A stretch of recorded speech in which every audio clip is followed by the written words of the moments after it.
IMD के अनुसार उत्तर पश्चिम बंगाल समेत जो ये पूरा तटीय इलाका है इस वक्त निम्न दबाव की वजह से मॉनसून को एक्टिव और ट्रिगर करने के लिए बहुत ही महत्वपूर्ण है। बंगाल की खाड़ी और उससे सटे उत्तरी ओडिशा पश्चिम बंगाल तट पर कम दबाव वाला क्षेत्र बना हुआ है और इसके प्रभाव से अगले 5 से 6 दिन तक देश के कई मध्य हिस्सों में मॉनसून के एक्टिव रहने की संभावना है।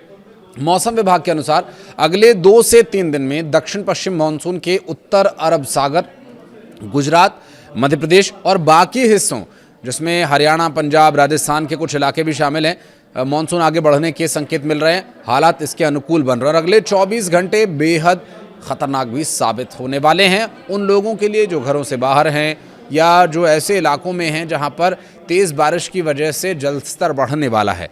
खासकर अगर दिल्ली एनसीआर की बात करें तो मॉनसून ने 5 दिन की देरी से दस्तक दे दी है और शुक्रवार को भी दिल्ली में तेज हवाओं के साथ भारी बारिश का अनुमान है। इस बारिश से तापमान में गिरावट तो आएगी ही, साथ ही लोगों को उमस भरी चिपचिपी गर्मी से राहत भी मिलेगी। हिमाचल प्रदेश में भारी बारिश की वजह से हालात बिगड़ चुके हैं और वहां 46 सड़कें बंद हो गई हैं। शिमला मौसम विज्ञान केंद्र ने पहाड़ों पर भारी से बहुत भारी बारिश होने की चेतावनी जारी की और इसके अलावा गोवा, साउथ गुजरात और कोंकण क्षेत्र के लिए रेड अलर्ट जारी किया गया है। इन इलाकों में अगले 4 से 5 दिनों तक बहुत ज्यादा बारिश होने की आशंका है। केंद्र सरकार ने भी बाढ़ के हालात पर बड़ी मीटिंग बुलाई है। दिल्ली में मॉनसून के आते ही लोगों को गर्मी से बड़ी राहत मिली है और बीते रोज़ जो सुबह बारिश हुई जिससे तापमान गिर करके 33 डिग्री सेल्सियस के आसपास तक आ गया, लेकिन ह्यूमिडिटी, आर्द्रता, उससे राहत नहीं मिली। लेकिन आज होने वाली बारिश से ये ज़रूर लोगों को राहत देगा और मौसम विभाग के मुताबिक शुक्रवार को भी दिल्ली का जो अधिकतम तापमान है वो 33 के आसपास ही रहने की संभावना है और इस दौरान जो न्यूनतम तापमान है वो 23 डिग्री सेल्सियस तक गिरने की उम्मीद है। लेकिन सबसे बड़ी समस्या जो मैक्सिमम टेम्परेचर या मिनिमम टेम्परेचर नहीं है, वो ह्यूमिडिटी, आर्द्रता बनी हुई है और शुक्रवार को दिन भर आसमान में बादल छाए रहने की वजह से गरज चमक के साथ बारिश होने की संभावना है। हालांकि बारिश के चलते दिल्ली की सड़कों पर ट्रैफिक की समस्या तो स्वाभाविक है ही, कई जगह जल जमाव से भी ट्रैफिक लोगों को परेशान कर सकता है। और बीते रोज़ भी रेड लाइट ख़राब हो जाने की वजह से लोग घंटों जाम में फंसे रहे थे और रेड लाइट बारिश की वजह से ख़राब हो गई थी। स्कूल बसेस और दफ्तर आने जाने वाले लोगों को भारी परेशानी का भी सामना करना पड़ा था। आज की यदि बात करें तो हालात इस तरह से बनेंगे, इसके लिए मौसम विभाग ने पहले से ही जानकारी दी हुई है। हिमाचल प्रदेश में मॉनसून की एंट्री के साथ ही तबाही का दौर भी शुरू हो चुका है। राज्य में मध्यम से लेकर भारी और भारी से लेकर अति भारी बारिश होने की वजह से जनजीवन पूरी तरह से अस्त व्यस्त हो गया है। सरकारी आंकड़ों के मुताबिक राज्य की 46 सड़कें बंद कर दी गई हैं। कुल्लू में 18, मंडी में 15 सड़कें पूरी तरह से बंद हो चुकी हैं। सिरमौर में 9 और लाहौल स्पीति में 2 सड़कों पर ट्रैफिक ठप पड़ा है।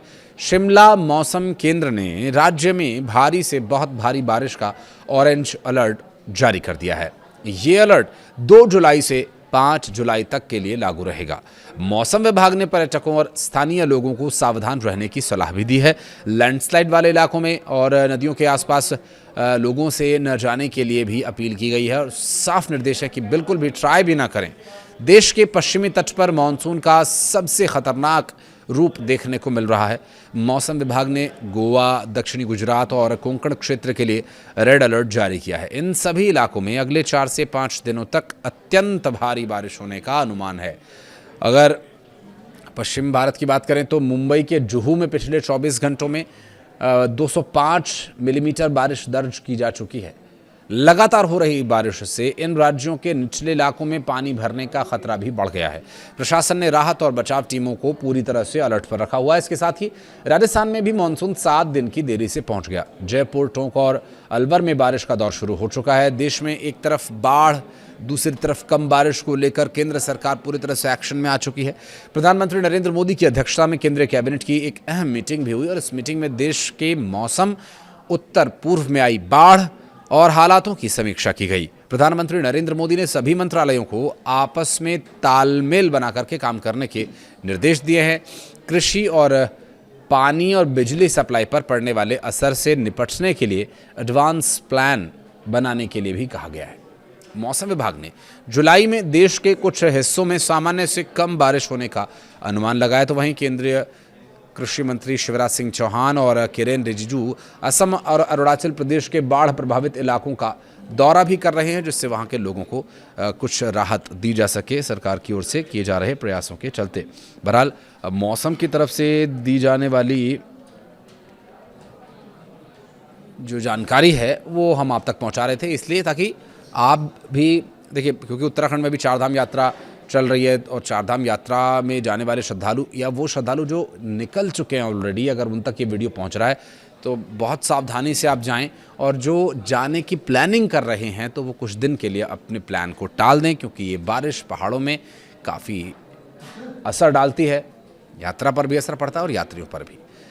वीडियो को यहाँ तक देखने के लिए बहुत धन्यवाद। कुछ कहना चाहते हो ज़रूर बताइएगा कमेंट सेक्शन में।